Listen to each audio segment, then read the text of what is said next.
Good morning all of you. हम लोगों ने सेकंड पार्ट में सरफेस टेंशन समाप्त किया, जिसमें आपके लिए बोर्ड परीक्षा के लिए महत्वपूर्ण प्रश्न या प्रतियोगी परीक्षा के लिए या अन्य प्रकार से पूछे जा सकने वाले प्रश्नों को अधिकतम हमने किया। अब हम प्रथम भाग में घर्षण एक छोटा सा चैप्टर है जो कि संपर्क बल का सबसे बेहतरीन उदाहरण है। इसके बारे में आज चर्चा करेंगे। किसकी चर्चा आज हमें करनी है? घर्षण की चर्चा करनी है। सीखते हैं घर्षण क्या है। हमने अक्सर देखा होगा कि हम फुटबॉल खेल रहे हो, जैसे फुटबॉल को किक मारे और कुछ समय के बाद फुटबॉल जा करके रुक जाती है, या हम साइकिल चला रहे हैं, साइकिल का पैडल मारे और एक दो पैडल मार करके साइकिल पर पैडल मारना हमने रोक दिया, तो कुछ समय के बाद साइकिल भी हमारी रुक जाती है। हमने जस्ट पीछे क्या पढ़ा था कि कोई न्यूटन का नियम, पहला नियम क्या था इनर्शिया का, कि कोई वस्तु अगर गति में है तो गति में ही रहना चाहिए, कि विराम में है तो विराम में, जब तक उस पर कोई बाइबल ना लगाया जाए। तो आपने एक बार मोशन करा दिया, चाहे फुटबॉल को किक मार करके किया, चाहे साइकिल पर पैडल मार करके, तो उसको तो गति करते रहना चाहिए था। वो रुक क्यों जा रही है? ये बच्चों साइकिल का जो पहिया था और आपका क्षैतिज तल, चाहे वो किसी सड़क की बात आप कर लीजिए या कहीं जहां भी आप साइकिल चला रहे हो या मैदान में कोई फुटबॉल गति कर रहा हो, मान लिया कि फुटबॉल या साइकिल के पहिए की गति ये आपके लिए कोई दिक्कत नहीं, तो इसको तो गति करते रहना चाहिए था। लेकिन ये जो इतना पोर्शन इसके संपर्क में है तल की और ये तल, इन दोनों के बीच में जो सापेक्ष गति हो रही है उसका विरोध कौन करता है? घर्षण करता है। अगर गति इधर हो रही है तो घर्षण बल इधर काम करेगा। दिक्कत कोई? गति की दिशा ये, आपके बल लगाने की दिशा एफ की दिशा, और घर्षण की जो घर्षण बल, इसको क्या माने, चलो एफ एस मान लेते हैं, ये इसके अप्रोच की दिशा। तो अगर आप परिभाषा इसकी देना चाहो तो परिभाषा में आप कहोगे कि घर्षण, पहली बात तो बल कैसा है, संपर्क तल में काम कर रहा है, तो बल का प्रकार कौन सा? संपर्क बल है। जब कोई वस्तु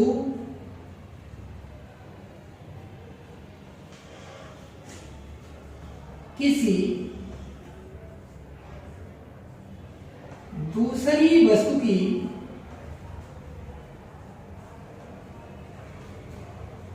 सतह पर फिसलती है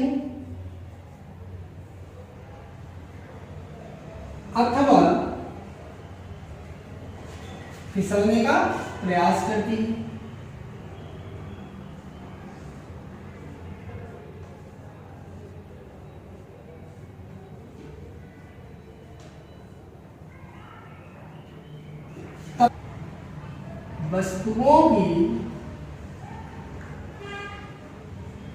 वस्तुओं की किया जाए कि एक वस्तु लिखो ना, तब वस्तु की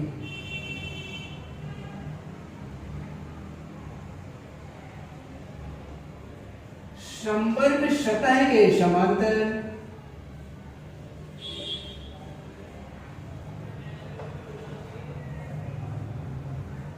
एक बल उत्पन्न हो जाता है जो इनकी या इसकी सापेक्ष गति अर्थात वस्तु क्या कर रही थी? सतह फिसल रही थी, तो अर्थात फिसलने का विरोध करती है। यह बल घर्षण बल कहलाता है। मतलब यहां ध्यान देना कि घर्षण बल ये गति का विरोध नहीं कर रहा है। विरोध किसका कर रहा है? सापेक्ष गति का कर रहा है। अक्सर आप कंफ्यूज हो जाते हो, बच्चा किसी प्रश्न को घुमा देता है कि घर्षण बल किसका विरोध करता है, तो आप लिख देते हो गति का विरोध करता है। नहीं,